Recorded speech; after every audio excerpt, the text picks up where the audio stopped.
I never thought my pain could become someone else's reality, but today when he collapsed in the middle of a war council, I understood the curse was real, and I, George, an ordinary servant Omega, was the other half of that curse. I worked in the palace kitchen wing from dawn until dusk. Nobody ever noticed me because Omegas in the palace were just background noise, invisible. That morning I was carrying a heavy silver tray when it suddenly slipped from my hands. In my desperate attempt to catch it, my wrist twisted at an awkward angle. Pain shot through my hand and traveled up my entire arm so sharp that I had to abandon the tray right there and clutch my wrist.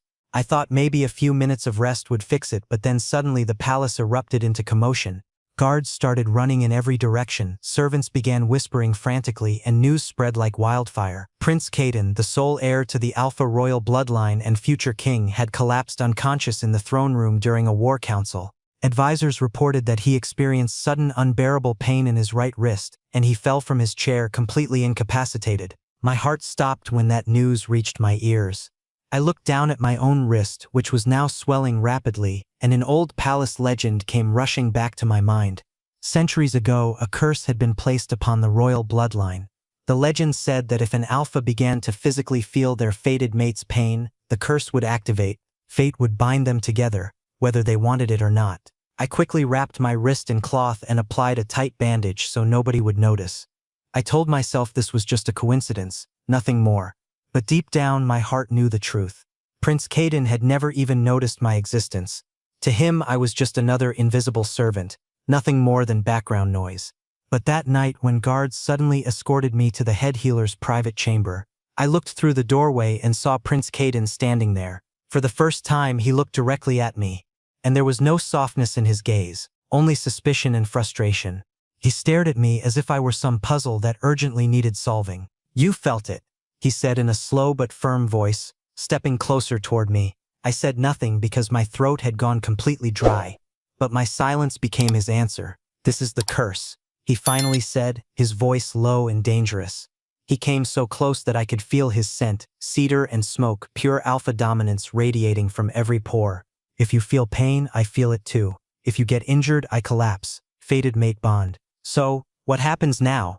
I asked, trying desperately to keep my voice steady. He looked at me with eyes that were cold yet restless, as if he couldn't quite comprehend this situation either. "Now we both have to keep this secret. If the court finds out that my fated mate is a low-ranking servant Omega, the council will eliminate you. And if my enemies discover that you're my weakness," he paused, his jaw tightening visibly, "they'll target you and use you to torture me." I looked at him and understood for the first time. My existence was no longer just my own. I had become his greatest weakness. And the worst part was that he resented me for this curse. Because now his life depended entirely on my safety. The weight of that realization crushed me. I wasn't some cherished mate he'd dreamed of finding. I was a liability he had to manage. A problem that needed constant monitoring. The way he looked at me wasn't with affection or even curiosity. It was calculation. Cold, practical calculation about how to minimize risk. "How long have you worked here?" he asked suddenly, his tone clipped and businesslike. 3 years, I replied quietly. He nodded slowly, processing this information as if filing it away for future reference. "And in those 3 years, how many injuries have you sustained?" I thought back, trying to remember. "Small cuts, maybe some burns from the kitchen. Nothing serious." "Nothing serious," he repeated, his voice taking on an edge. "Do you understand what nothing serious means for me? It means I could collapse during a diplomatic meeting, during combat training, during a battle." Each scenario he listed made his voice harder, more bitter. "Your carelessness becomes my vulnerability." The accusation stung, even though I knew he was right to be concerned. "I never asked for this," I said, my own frustration finally breaking through. "Neither did I," he shot back immediately. Then he took a breath, seeming to force himself to calm down. "But here we are, bound by something neither of us wanted, neither of us chose." The head healer cleared her throat from the corner of the room, reminding us of her presence. She was an elderly woman with kind eyes that had seen too much palace intrigue. "Your Highness, if I may suggest, the bond cannot be broken. Historical records show that every attempt to sever a fated mate curse has resulted in death for both parties." Caden's expression darkened even further. "Then we adapt. George will be moved to my personal wing immediately. We'll create a cover story." "A cover story?" I echoed, confused. You'll be my private attendant, he explained curtly. It gives me a legitimate reason to keep you close, to monitor your safety. Nobody will question it. Monitor my safety? I repeated, the words tasting bitter. You mean control my every move? His eyes flashed with something, anger maybe, or frustration at my resistance. Call it what you want, but understand this, George. Your survival is now directly tied to mine. If you die, the curse might kill me too. If you're captured, I become a puppet. So yes, I will control your every move if that's what it takes to keep us both alive. The finality in his voice left no room for argument. I was no longer a free person. I had become a prisoner of circumstance, bound to an alpha who saw me as nothing more than a dangerous obligation. When do I move? I asked, my voice barely above a whisper. Tonight, pack whatever belongings you have. From now on, you don't leave my sight unless I explicitly permit it. He turned to leave, then paused at the doorway. Without looking back, he added, and George, try not to get yourself killed. I have a kingdom to run, and I can't afford to collapse every time you stub your toe. The door closed behind him with a decisive click, leaving me alone with the head healer. She approached me with sympathy in her eyes and gently examined my wrist. The prince is harsh, she said softly, but he's terrified. This curse has made him vulnerable in ways an alpha should never be. Give him time. But as I sat there, my wrist throbbing and my future suddenly uncertain, I wondered if time would make any difference at all. Prince Caden had made his position crystal clear. I wasn't his fated mate. I was his burden, and that hurt worse than any physical pain ever could. The next morning arrived with a strange, unsettling quality. I wanted desperately to return to my normal servant routine, but everything had permanently changed overnight. Prince Caden had ordered the head steward to transfer me immediately to his personal wing. My official title became Prince's private attendant, which was a perfectly logical cover story. Nobody suspected anything unusual. The other servants assumed the prince needed someone trustworthy for his personal care. But the reality was far different. He was monitoring me constantly, tracking every small movement I made. Because if something happened to me while he was in an important meeting or battle, he would suffer the consequences. During the first day, I thought perhaps he was acting this way, out of some protective instinct. But I quickly realized the truth. He was controlling, not protective. He treated me like a valuable asset that needed securing, nothing more. Don't lift anything heavy, he snapped sharply one afternoon, when I attempted to move a chair in his study. I'm fine, it's just, shut up and listen to me, he interrupted, immediately closing the distance between us. If you hurt yourself, I get hurt. And I cannot afford weakness, especially when war preparations are underway on the northern borders. Do you understand? I looked at him, my chest tightening because this felt like humiliation. So what should I do? Just sit here like a statue, like some decorative piece? He grabbed my wrist, gently but with a firm grip. Yes, if that's what it takes. The following days felt suffocating. I remained in his chambers while meals were brought to me, unable to perform any actual work. But then one evening when he returned from a council meeting, I noticed blood on his shoulder, a small injury, probably from a training session or perhaps a confrontation with someone. The strange thing was that I felt nothing, no pain whatsoever. You didn't feel anything? He asked, observing me carefully as if trying to confirm I was telling the truth. I shook my head. No, nothing at all. He gave a dry smirk, but clear frustration showed in his eyes.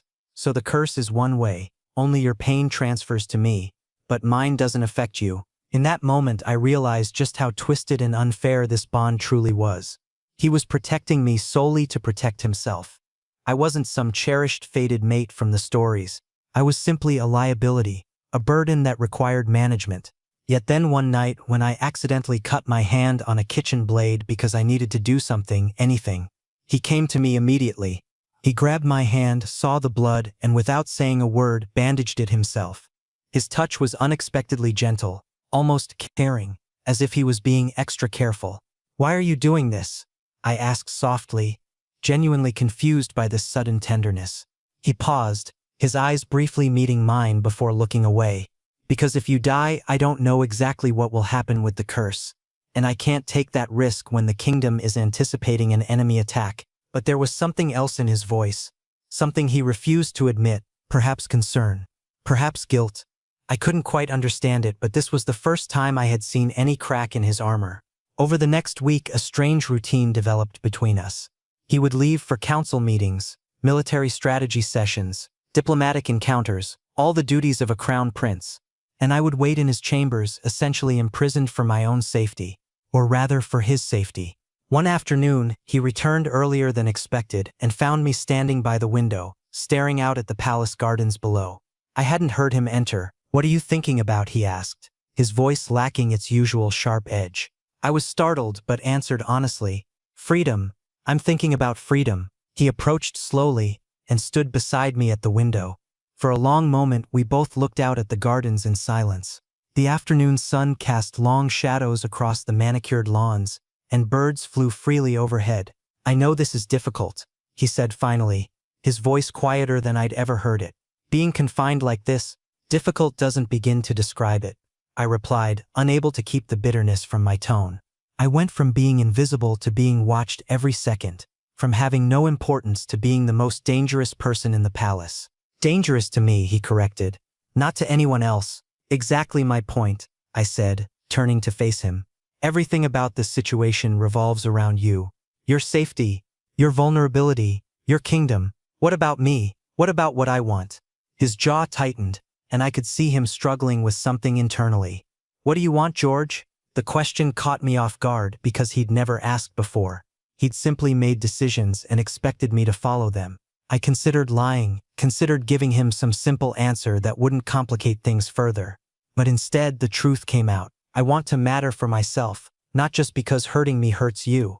I want to be seen as a person, not a problem to be managed. He looked at me for a long moment, and something shifted in his expression. Not quite softness, but perhaps understanding. "You do matter," he said, though the words seemed to cost him something, "more than you realize." Before I could respond, a servant knocked urgently at the door. Caden's entire demeanor changed instantly, snapping back into his princely composure. "Enter." A messenger rushed in, bowing quickly. "Your Highness, there's been an incident in the East Wing. Someone tried to access the restricted archives. The intruder escaped, but we believe they were searching for information about the royal bloodline." Caden's expression hardened into something dangerous. "Increase security on all restricted areas, and double the guard rotation on this wing." His eyes flicked to me briefly before returning to the messenger. "Nobody gets close to my personal chambers without explicit authorization. Understood?" "Yes, Your Highness." The messenger bowed and left quickly. After the door closed, Caden turned back to me with an intensity that made my breath catch. "Someone is actively investigating the curse, which means they suspect something about us? How is that possible?" I asked, fear creeping into my voice. "We've been careful, not careful enough apparently." He began pacing, his strategic mind clearly working through possibilities. The timing of my collapse was too public, too witnessed. Anyone with knowledge of the curse would start connecting dots. "What do we do?" He stopped pacing and looked directly at me. "We stay alert, we trust nobody. And George?" His voice dropped lower, more serious. "From this point forward, if anything feels wrong, anything at all, you tell me immediately. Your instincts might save both our lives." I nodded, understanding the gravity of the situation. We weren't just bound by a curse anymore. We were targets, and neither of us knew who was hunting us or why. I never imagined that inside the palace, surrounded by so much security, real danger would find me. But enemies were closer to Caden than either of us had realized. One afternoon I was served my routine tea, exactly as it arrived every day. I was alone in Caden's private lounge, because he was attending an emergency council meeting about border disputes.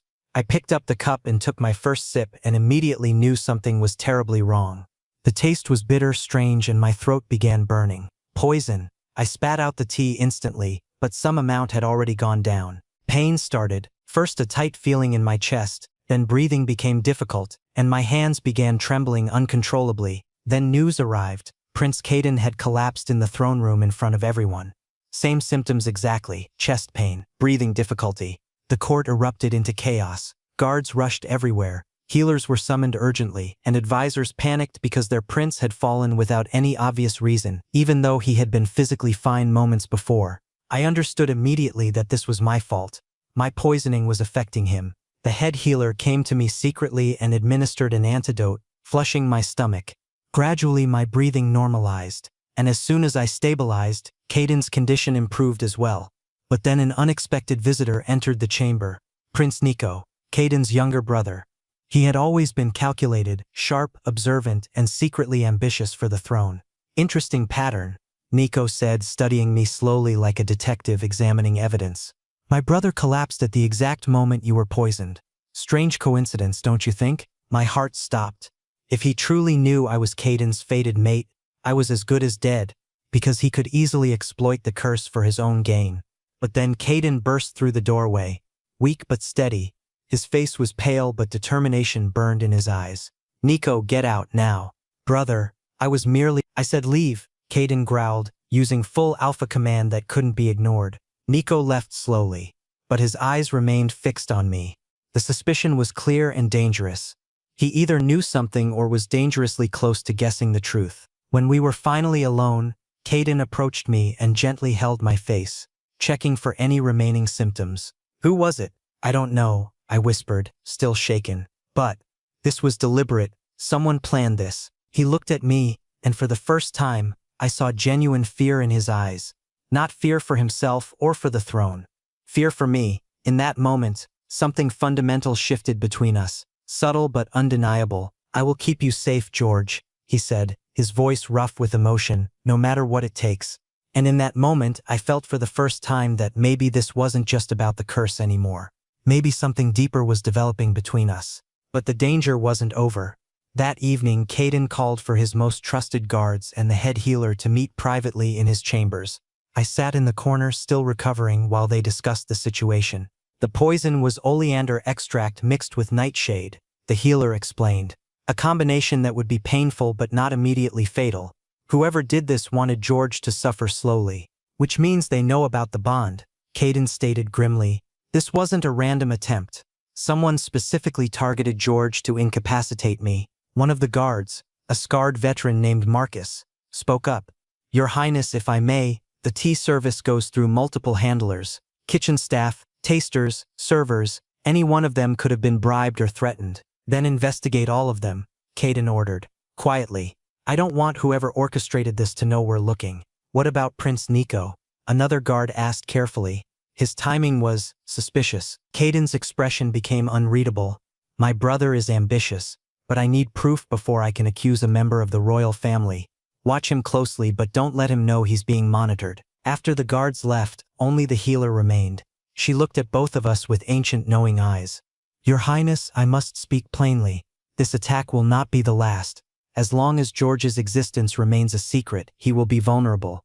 And as long as he's vulnerable, so are you. What are you suggesting? Kaiden asked, though his tone indicated he already knew. Make the bond public, she said simply.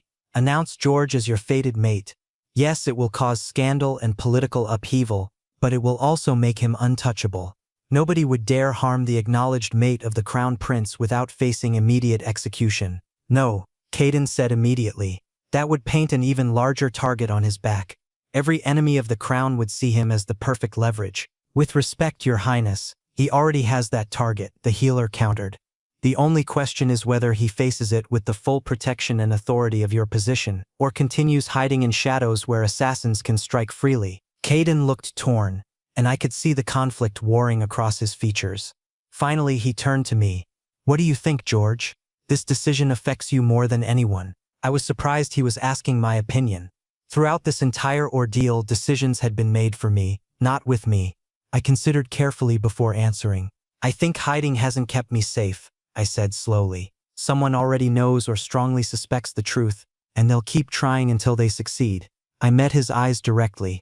But I also understand the political complications. I don't want to be the reason your kingdom falls into chaos. The kingdom won't fall, Kaiden said with certainty. But you're right that hiding isn't working. He turned back to the healer. Give me time to think. I need to consider all angles before making this decision. The healer bowed and left, leaving us alone once again. The room felt heavy with unspoken thoughts and fears. Kaiden came and sat beside me, close enough that I could feel the warmth radiating from him. I'm sorry, he said quietly. For what? For everything. For treating you like a burden instead of a person.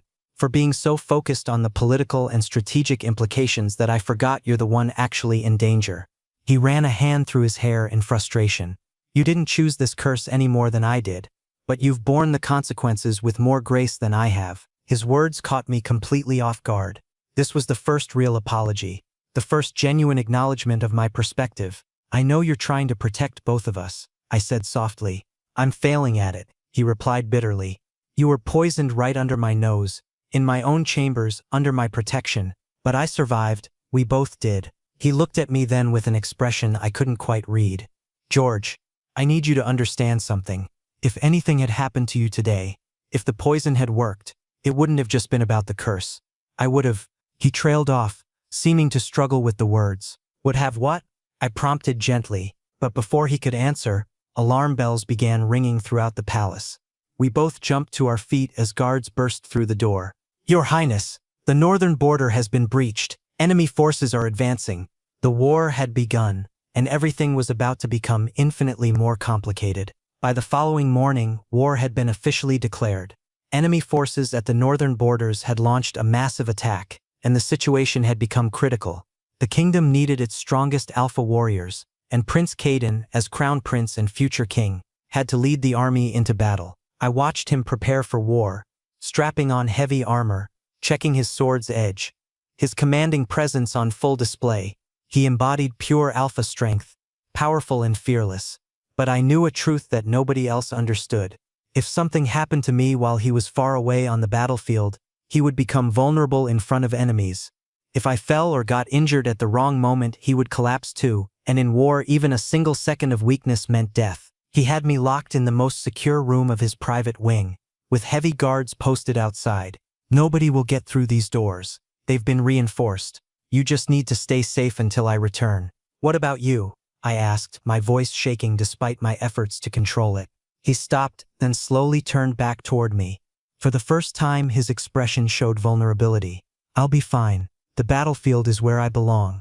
But you, please George, take care of yourself. Don't take any risks. None at all." It was the first time he had used my name properly, softly, as if he genuinely cared. I nodded, my throat tightening because words wouldn't come. He left, and I remained in that locked room, waiting as anxiety grew with each passing hour. The palace felt emptier with him gone. I could hear the distant sounds of the army marching out. Horses neighing, armor clanking, war drums beating a rhythm that echoed through the stone walls.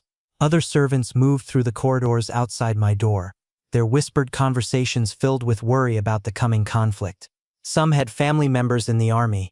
Others feared what would happen if the kingdom's defenses failed. I sat by the narrow window, watching the sun move across the sky. Time felt both too fast and impossibly slow. Every shadow made me jump. Every footstep in the corridor made my heart race. The guards outside changed shifts regularly, their low voices a constant reminder of the danger we all faced. As evening approached, I tried to eat the meal that had been brought to me, but food tasted like ash in my mouth. How could I eat when Kaden was riding toward battle? When every sword stroke, every arrow, every moment of combat could be his last? Then night fell, and suddenly sharp pain exploded in my chest. Left side, a stabbing sensation as if a blade had pierced through. I collapsed to the floor, clutching my chest with both hands, breathing rough and uneven. This wasn't my pain, it was Kaden's. He had been injured, seriously injured. I squeezed my eyes shut and prayed silently. Please let him be okay. Please let him survive. The pain continued for several agonizing minutes before slowly beginning to fade. Maybe he had received treatment. Maybe he had stabilized. I lay there on the cold floor, drenched in sweat and completely exhausted, grateful that the pain was lessening but terrified about what it meant. But then I heard something that made my blood run cold, the sound of my door being unlocked. I struggled to sit up, still weak from the residual pain. An unexpected visitor stepped inside. "Nico, I convinced the guards to step aside," he said smoothly, entering with an eerie calmness that sent chills down my spine. "You know, don't you, George?" He approached slowly, like a predator circling wounded prey. "I know everything, the curse, the fated mate bond, your connection to my brother." I glared at him despite my weakness. "What do you want, Nico?" "It's quite simple, actually," Nico said with a cold smile that never reached his eyes. "I want the throne, and your death will automatically cause my brother's death." Wonderfully convenient, wouldn't you say? He pulled a sharp blade from inside his jacket, walking toward me with deliberate slowness, savoring this moment. and I realized this might truly be my end, and with it Caden's end as well. My mind raced through options. I was too weak to fight him physically. The guards outside were loyal to him, or at least convinced to look the other way. Screaming would be useless. I backed against the wall, searching desperately for anything I could use as a weapon, but Caden had cleared the room of anything potentially dangerous for exactly this reason. You know what's beautiful about this plan? Nico continued, clearly enjoying monologuing his victory. When they find you dead, they'll assume it was an assassin connected to the enemy forces. The kingdom will be in chaos, Caden will die mysteriously on the battlefield from the curse, and I'll be the only remaining heir. The council will have no choice but to crown me. You've thought this through, I said, trying to buy time, trying to think of anything that might save me. Of course I have. I've been planning this since I first suspected the curse bond between you two. That collapse during the war council was too perfectly timed with your injury. I started investigating and the pieces fell into place. He was close now, close enough that I could see the ambition burning in his eyes. Nothing personal, George. You seem like a decent person, but you're standing between me and power always wins. He raised the blade and I closed my eyes, preparing for the strike that would end everything. But instead of pain, I heard a tremendous crash as the door exploded inward, splinters of wood flying everywhere. Caden stood in the doorway, still in his blood-stained armor, clearly wounded but alive and absolutely furious.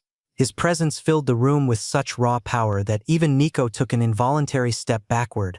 Put down the blade. Each word was delivered with such absolute authority that it seemed to shake the very air. Brother, you should be on the battlefield. This doesn't concern. I said put it down. Caden roared, and the alpha command in his voice was so overwhelming that Nico's hand trembled, the blade nearly slipping from his grip. But Nico's desperation overcame his instinct to submit. He's making you weak. Can't you see that? This Omega has turned you into... Caden moved with lightning speed despite his injury, crossing the room in 2 strides and disarming Nico with brutal efficiency. The blade clattered across the floor as Caden slammed his younger brother against the wall, one hand wrapped around Nico's throat. You dare, Caden growled, his voice dropping to something primal and dangerous. You dare threaten what is mine. Palace guards rushed in, having finally broken through whatever barrier Nico had created. They seized Nico, pulling him away from Caden's grip and forcing him to his knees. Treason, Caden announced, his voice ringing with cold finality. Attempted assassination of the crown prince's mate, conspiracy against the throne. He looked down at his brother with something that might have been disappointment or might have been contempt. Permanent exile. You have 1 hour to leave the kingdom. If you ever return, the sentence is death. As the guards dragged Nico away, still struggling, still protesting, Caden turned to me. His armor was dented and stained with blood, his face pale from blood loss, but his eyes were focused entirely on me. Are you hurt? He asked, his voice suddenly gentle, concerned. I shook my head, unable to speak as emotion overwhelmed me. He crossed to me quickly and gathered me into his arms, mindful of his injured side but refusing to let that stop him from holding me close. When I felt your terror, he said softly, his breath warm against my ear, I knew something was wrong. I left the battlefield, abandoned my post, and rode back as fast as my horse could carry me. You abandoned, but the war, none of it matters if you're dead, he interrupted firmly. Don't you understand that yet? The kingdom, the crown, the war, all of it is meaningless if I lose you. His words struck something deep inside me, breaking through the last walls I had been keeping around my heart. This wasn't just about the curse anymore. This was real. Whatever had started as an unwanted bond had transformed into something neither of us had expected. I thought I was going to die, I admitted, my voice barely a whisper. I thought he was going to kill me, and you would die too, and it would all be over. But you're alive. We're both alive. He pulled back just enough to look at me, his hands framing my face. And I swear to you, George, I will never let anyone threaten you again. The moments after Nico's arrest blurred together. Healers rushed into the room, insisting that Caden needed immediate treatment for his wounds. He refused to leave my side until they finally agreed to treat him there, in the same room where he had just saved my life. I sat nearby, still shaking from the adrenaline, watching as they removed his damaged armor and revealed the extent of his injuries. A deep gash ran along his left ribs, clearly from a sword strike that had come too close. Other smaller wounds covered his arms and shoulders, evidence of the fierce battle he had abandoned to save me. This needs stitching, Your Highness, the head healer said sternly. And you've lost significant blood. You should be resting, not riding for hours at full speed. I'm aware of my physical state, Caden replied curtly, though he winced as she began cleaning the wound. His eyes never left me. How long until I can return to the front lines? Return. The healer looked at him in disbelief. Your Highness, you need at least 3 days of rest before— I don't have 3 days. My army is fighting without their commander. Your second in command is leading them. Another advisor interjected, having arrived during the commotion. General Marcus sent word, he's holding the northern front, but he needs reinforcements. Caden's jaw tightened with frustration. The conflict between duty and desire played out clearly across his features.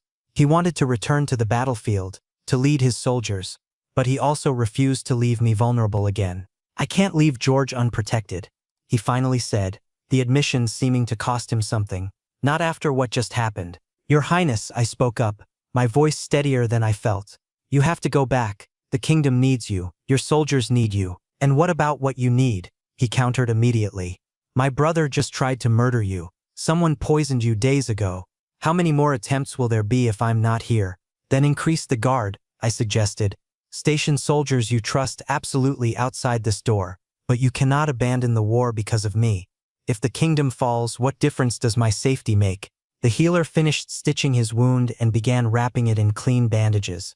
The room had fallen silent, everyone waiting to hear what the prince would decide. He's right, Your Highness, the advisor said carefully. Your presence on the battlefield could turn the tide, and with Prince Nico exiled, the immediate threat to George has been eliminated. Has it? Caden challenged. Nico didn't act alone. Someone gave him access to those guards. Someone told him exactly where George would be and when. There's a conspiracy within these walls, and until we root it out, nowhere is truly safe. That realization sent a chill through everyone present. If Nico had accomplices still in the palace, then the danger was far from over. Then we investigate, the advisor proposed. Interrogate the guards who were stationed outside this room. Trace every conversation Nico had in the past weeks. Find his co-conspirators. Caden considered this, his strategic mind clearly working through possibilities. Marcus, he called to one of the guards who had helped arrest Nico. I'm placing you in charge of George's security. Select 5 men you trust with your life. They will guard this room in shifts, 2 at a time. Nobody enters without my explicit permission. Nobody, regardless of rank or title. Yes, Your Highness, Marcus replied, snapping to attention. And George? Caden turned back to me, his expression softening slightly. You don't leave this room for any reason until I return. I know you're tired of being confined, but after tonight I need to know you're safe behind reinforced doors with guards I personally trust.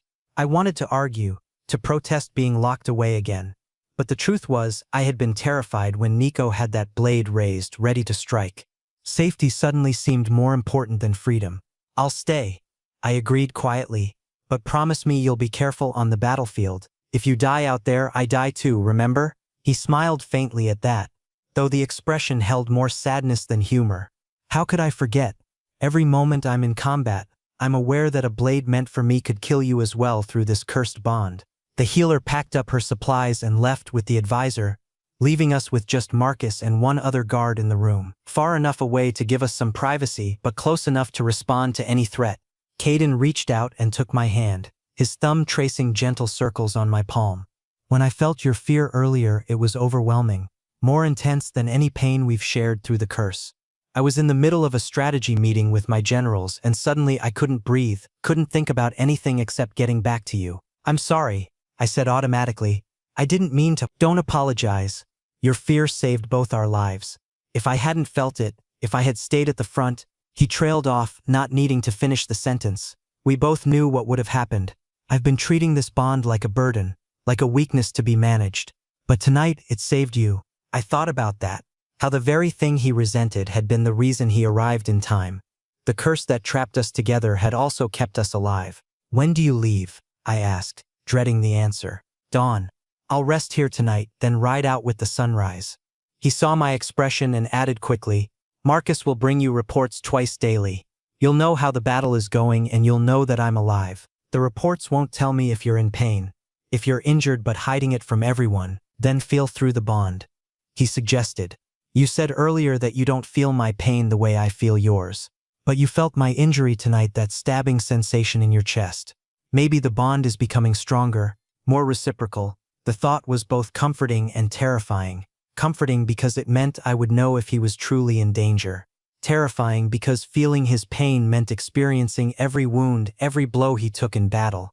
Try to avoid getting hurt, I said, attempting lightness and failing. I'll do my best. But George, there's something else we need to discuss. His expression became serious, more intense. When this war ends, when we've secured the borders and dealt with the remaining conspirators, I'm going to make a public announcement about us. My heart skipped in. You're going to tell the court about the curse? I'm going to tell them you're my fated mate. That the bond is real, undeniable, and permanent. He squeezed my hand. No more hiding. No more pretending you're just my attendant. You'll have a title, protection, and recognition as my chosen partner. The court will never accept it. A servant Omega as the future king's consort, they'll riot. Let them try. Any noble who objects will answer to me directly. There was steel in his voice, absolute certainty.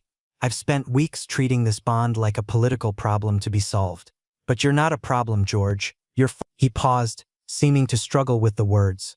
The vulnerability in his expression was striking, this powerful alpha prince, reduced to uncertainty by emotion. I'm what? I prompted softly. You're mine, he said simply. Not because of the curse, not because fate decided it, but because somewhere between the resentment and the fear, and the constant proximity, I started to care about you. Really care. And tonight when I thought I might lose you, I realized just how much. My breath caught. This was as close to a confession as he had ever come. Not quite love, maybe too soon for that word, but definitely more than duty or obligation. I care about you too, I admitted, the words feeling momentous. Even when you were controlling and frustrating and treating me like a burden, I understood why. And now, he encouraged. Now I can't imagine not being bound to you. He leaned forward, resting his forehead against mine just as he had done once before. But this time, the gesture felt different, more intentional, more meaningful. A promise of something growing between us. We stayed like that until exhaustion finally pulled him into sleep. I watched over him, this fierce alpha who had abandoned a war to save me, and wondered what the future would hold for us both. The next month transformed everything. The war at the northern borders ended with decisive victory. Enemy forces had been pushed back and treaties were being negotiated. Nico had been permanently exiled, stripped of all royal titles and forbidden from ever returning to the kingdom. Slowly but surely, stability began returning to the palace. But now everything had fundamentally changed. Caden had made a decision, one that would shock the entire kingdom. He called for a grand court session. Every advisor, every noble family, every high-ranking official had been summoned to attend. I stood to the side of the throne room, nervous and uncertain about what was coming, though Caden had warned me the night before. Tomorrow, I'm telling them everything, he had said. Are you ready for your life to change completely? I hadn't been sure how to answer. Ready or not, it was happening. Now watching the throne room fill with curious nobles whispering among themselves, I felt my anxiety spike. These people held power, influence, and deeply traditional views about bloodlines and social hierarchy. What would they think about a servant Omega being claimed as the crown prince's mate? Caden stood before his throne, not sitting in it. A deliberate choice that made him seem more commanding, more present. He wore formal royal attire, the crown prince's circlet on his head, every inch the future king.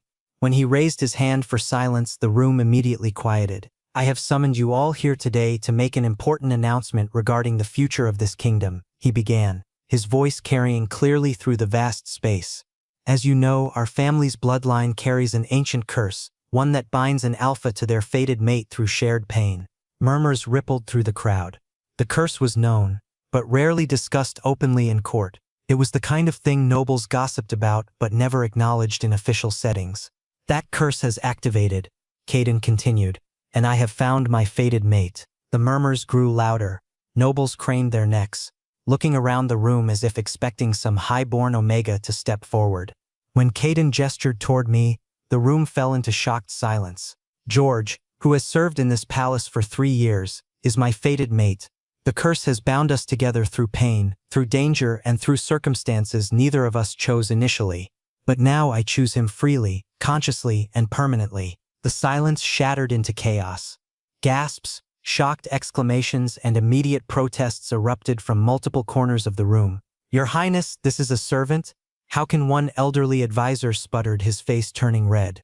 Preposterous, another noble declared. The crown prince cannot bond with someone of such low status. It's unprecedented. I am not asking for permission. Caden's voice cut through the noise like a blade, commanding and absolute. I am informing you of a fact. George will remain by my side as my partner, as my future consort when I take the throne. Anyone who takes issue with this decision can address their concerns directly to me. The threat underlying his words was crystal clear. Challenge this and you challenge the crown prince himself. Lord Ashford, one of the most influential nobles, stepped forward carefully. Your Highness, please understand our concerns. This is not about the young man personally, but the traditions, the bloodlines, the expectations of nobility. Surely you see how this disrupts everything. I see perfectly well, Caden replied coldly. I see nobles more concerned with tradition than with truth, more interested in bloodlines than in bonds. But let me be absolutely clear. I will not hide George. I will not pretend this bond doesn't exist. And I will not apologize for choosing him. A younger noble, Lady Iris, spoke up hesitantly. But Your Highness, if the curse is real, doesn't that mean the kingdom itself is at risk? If this Omega is harmed, you could be incapacitated during crucial moments, which is precisely why George will receive full royal protection, Caden stated firmly. Any threat to him is a threat to the crown. Any attempt to harm him will be treated as high treason. I trust that message is clear to everyone present. I stood there, overwhelmed by the magnitude of what was happening. Caden was staking his entire reputation, his political capital, his relationship with the nobility, all for me. Part of me wanted to stop him, to tell him it wasn't worth it. But another part, a deeper part, felt something warm and precious growing in my chest. The court session continued for another hour, with various nobles raising objections, questions, and concerns. Caden addressed each one with patience when warranted and steel when necessary. Some nobles eventually accepted the situation, recognizing they had no real choice. Others remained clearly opposed but knew better than to openly defy their future king. When the session finally ended and the throne room emptied, I found myself alone with Caden in his private chambers. The weight of what had just happened pressed down on both of us. You didn't have to do that, I said softly. You could have kept me hidden, kept this secret. No, I couldn't. He approached me, taking both my hands in his. Hiding you, treating you like a shameful secret, that's not who I want to be. And it's not what you deserve. Half the court thinks you've made a terrible mistake. Half the court can reconsider their opinions or find themselves with reduced influence, he replied with a slight smile. I'm not completely reckless, George. I have allies who support this decision, who understand that fated mate bonds are sacred, regardless of social status, and the younger nobles especially are more open to change. I looked up at him, this alpha prince who had transformed from resentful captor to willing protector to something even deeper. Why are you really doing this? Is it just the curse? He was quiet for a moment, considering his answer carefully. When this started, yes, it was about the curse, about managing a dangerous situation. But somewhere along the way, between the assassination attempts and the war and the constant fear of losing you, something shifted. Shifted how? I stopped seeing you as my weakness and started seeing you as my strength. He lifted one hand to cup my face gently. You faced poisoning, threats, confinement, and near death with more courage than most trained warriors I know. You've never complained, never blamed me for the situation, even though I gave you plenty of reasons to resent me. I did resent you at first, I admitted honestly. When you were controlling and cold, I deserved it. But you saw past my worst behavior to understand why I acted that way. And you never stopped being kind, even when I didn't deserve kindness. His thumb traced along my cheekbone. That's when I knew this was more than just a curse binding us. My heart was racing now, sensing where this conversation was heading. What is it then? Love, he said simply, the word falling between us like something precious and fragile. I love you, George, not because fate decided it, but because I choose it. Every day I choose you. Tears pricked at my eyes because this was everything I had wanted to hear but had been too afraid to hope for. I love you too, I whispered, even though you're stubborn and overprotective and impossible sometimes. He laughed, and the sound was genuine and warm. I can work on that. Well, maybe not the overprotective part. You're still going to have guards following you everywhere. I can live with that. He leaned down slowly, giving me time to pull away if I wanted. But I didn't want to. Our lips met in a kiss that was gentle at first, tentative, as if we were both still learning this new dynamic between us. Then it deepened, becoming something more certain, more real. When we finally pulled apart, both slightly breathless, Caden rested his forehead against mine in the gesture that had become ours. "The curse brought us together," I said softly. "But this, what we have now, this is our choice, he agreed, and I wouldn't change it for anything. Outside, the moon had risen over the palace, casting silver light through the windows. Inside, we stood together, no longer bound only by curse but by something far stronger. Genuine love, freely given and gratefully received. Whatever challenges lay ahead, whatever opposition we would face from traditionalist nobles, whatever dangers still lurked in the shadows, we would face them together, not as prince and servant, not as Alpha and Omega bound by unwanted fate, but as partners who had chosen each other against all odds. The curse that had once seemed like a prison had become the bridge to our future. And that future, uncertain as it might be, looked brighter than anything I had ever dared to imagine.